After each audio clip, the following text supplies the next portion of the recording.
Opposition का senate इजलास के लिए दोबारा रिक्वेजिशन जमा कराने का फैसला। मुस्लिम लीग नून के रहनुमा राजा जफरुल हक कहते हैं कि सेनेट का इजलास बुलाने के लिए दूसरी रिक्वेजिशन तैयार कर ली है। 2 दिन की छुट्टियों के बाद दोबारा रिक्वेजिशन जमा कराएंगे।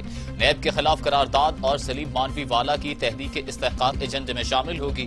करारदाद और तहरीक इस्तेहकाक तरीकाकार तब्दील करके शामिल एजेंडे में शामिल की जाएगी।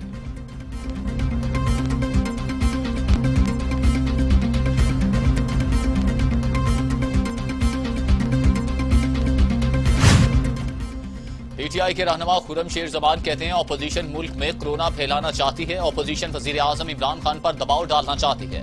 आसफ जरदारी पहले नवाज शरीफ को चोर कहते थे और अब ये सब इकट्ठे हो गए हैं। ये सब 2 नंबर लोग हैं और मुफादात के लिए इकट्ठे हो गए हैं और अपनी करप्शन को बचाना चाहते हैं, इसीलिए इदारों की तौहीन कर रहे हैं।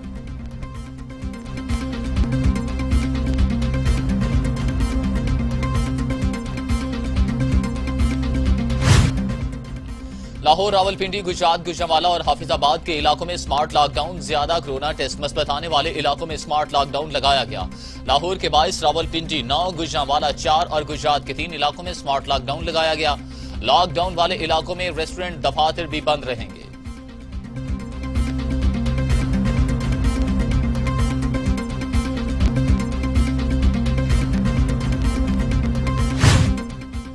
कोरोना की दूसरी लहर, खतरनाक लापरवाही और बेहतियाती से मजीद 87 मरीजों का इंतकाल। अमवात की तादाद 9250 हो गई। मजीद 3197 अफराद में कोरोना की तशखीस। मरीजों की तादाद 4,54,663 हो गई। 4 लाख मरीज सेहतयाब, 40,922 मरीज जेर इलाज।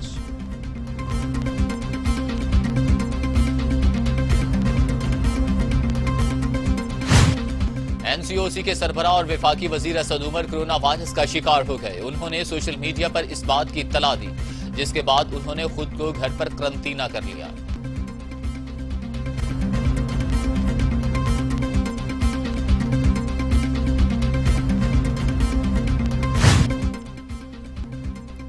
स्लोवाकिया के वजीर आजम भी कोरोना का शिकार हो गए। स्लोवाकिया के वजीर आजम ने खुद को क्वारंटीना कर लिया। उन्होंने 1 हफ्ता कबल यूरोपीय यूनियन इजलास में शिरकत भी की थी। फ्रांस के सदर भी यूरोपीय यूनियन इजलास के बाद कोरोना का शिकार हुए थे।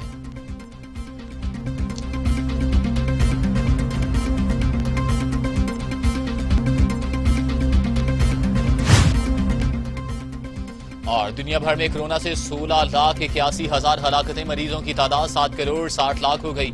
अमेरिका में 3,20,000, ब्राजील में 1,85,000, भारत में 1,45,000, मेक्सिको में 1,17,000, रूस में 50,000, फ्रांस में 60,000 और सऊदी अरब में 6,101 अमवात।